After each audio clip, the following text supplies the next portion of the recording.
A fare la danza della pioggia, soprattutto gli agricoltori. I consorzi irrigui si stanno preparando a tenere i rubinetti aperti ancora per 1 o 2 settimane.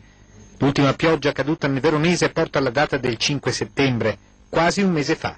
Con 28 gradi le colture fanno fatica, soprattutto il kiwi, la frutta di stagione, ma non soltanto. Tutte quelle colture cerealicole che dovrebbero essere messe giù in questo periodo e avrebbero bisogno di temperature umide e non calde, si ritrovano ad avere un germoglio molto rigoglioso e potrebbe dare difficoltà anche di carattere sanitario, perché potrebbero prendere funghi e qualcos'altro. Tante categorie dunque hanno problemi, ma ristoratori e albergatori sorridono. Ci sono tanti turisti a Verona e tantissimi sul lago, sia nei campeggi che negli alberghi, che si preparano a chiudere un settembre davvero da record. Il prolungamento dell'estate sta facendo la fortuna di tutti quelli che vivono soprattutto di turismo.